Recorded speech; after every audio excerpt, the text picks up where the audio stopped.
D'accord.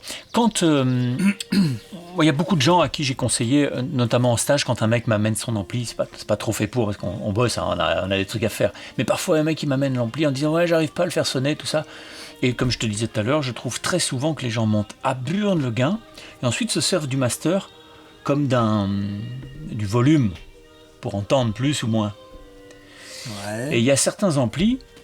Alors, je ne sais pas si c'est tous, mais sur certains amplis, moi j'essaye toujours de faire l'inverse, c'est-à-dire de baisser le gain complètement, de monter le master, mais costaud, genre à 3 heures, et ensuite de monter le gain. Et souvent j'ai des sons de blues de taré. Ce master, c'est le bouton de volume, c'est quoi? C'est la sortie du préamp, c'est l'ampli de puissance? C'est l'entrée de la puissance en fait. L'entrée de la puissance. C'est vraiment le master volume en fait, et il se trouve juste avant la puissance en fait. D'accord. Donc effectivement... Donc quand tu boostes ça, c'est-à-dire que tu vas faire un peu...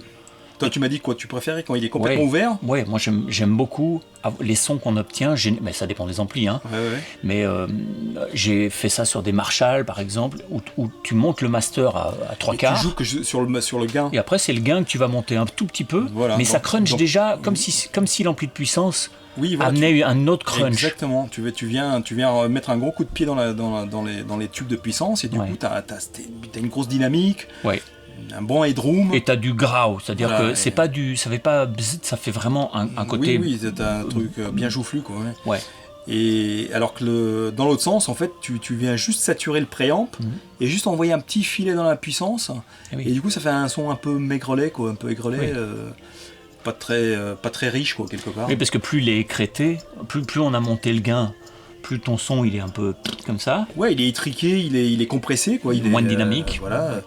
Et tu envoies que ça dans l'ampli de puissance, du coup c'est pas il travaille pas comme il faut, on va dire.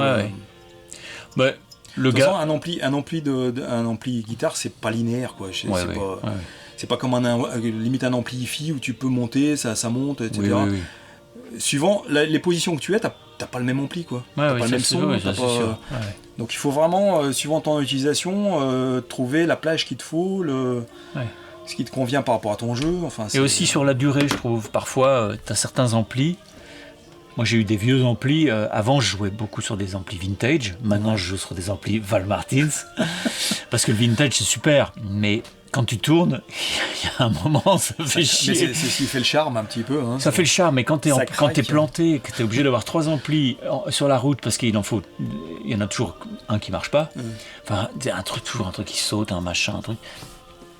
Et je me rends compte que, je sais plus ce que je voulais dire, mais par exemple, en stage, j'ai un élève une fois qui m'a amené un Valver State, je sais pas quoi, 80.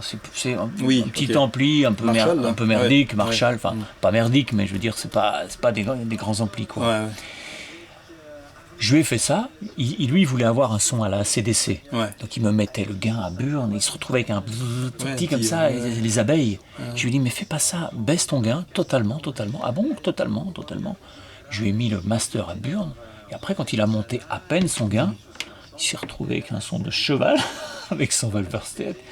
Et il est reparti tout content, parce qu'en fait, c'était juste qu'il n'en avait pas le bon emploi. Donc des fois, je trouve aussi que, c'est ça que je voulais dire, sur les vieux amplis, parfois... En fait, pour avoir un réglage, voilà, c'est ça. Il vaut mieux partir le master à fond, en fait. Il vaut mieux le mettre à fond. Et après, il faut pouvoir faire un peu de bruit, mais... Des fois en appart à minuit, c'est pas évident. Oui. Donc, mais en fait l'idéal c'est ça, c'est tu mets ton truc à fond, le master à fond, et tu règles le gain, le volume ou le gain, le premier quoi, en fonction de ce que tu veux obtenir, tu vois. Et quand tu l'as, après limite tu peux casser un tout petit peu le master histoire de réduire un petit chouï au niveau des décibels quoi, mais pas beaucoup. Parce que tu le réduis, en fait, tu coupes le robinet à l'entrée de la puissance, t'as plus rien. Quoi. Ouais.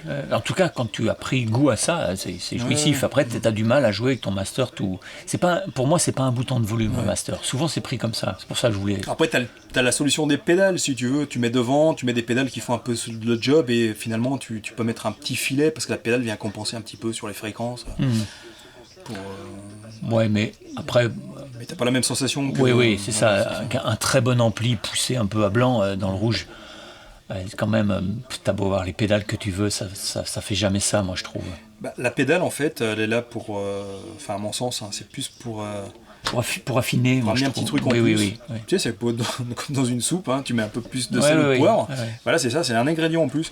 Mais la base du son, c'est pas la pédale. Oui, pour moi, c'est ça. C'est plus pour sculpter la matière. Oui. Mais la matière de base, il faut que guitare, ampli, ça marche. D'ailleurs, il y a plein de gens qui jouent avec plein d'effets. Bien sûr. Et puis à la fin, tu lui dis, mais il n'y a plus de son, en fait. Il n'y a pas de son. Alors, surtout s'ils n'ont pas une bonne alim, pas des buffers et tout le bazar.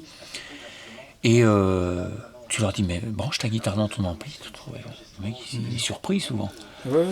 Et puis en plus, quand tu as plein de pédales, c'est des sources à avoir des problèmes de connexion, de ronflettes, de tout ce que tu veux. Enfin, ça. Plus tu as de bazar, plus tu as des risques en fait. Et aussi, je pense que souvent, tu peux avoir des incohérences. C'est-à-dire que moi, si je fais un concert, je ne vais pas avoir 5 overdrive différents. J'en ai plein à la maison. Mais je prends un overdrive ou 2 que je stack. À Val Martin. Évidemment. Et après, tous mes sons vont être faits avec les mêmes, tu vois, avec, par exemple, j'ai 2 fuzz, et je vais, selon la fuzz qui va attaquer mon overdrive, mais si j'ai des sons qui sont radicalement différents, à part si j'en ai besoin, parce que je fais un truc genre balle, où là, je dois avoir des sons de machin, de Gilmour, de bidule, le truc, mais ça moi, je fais pas.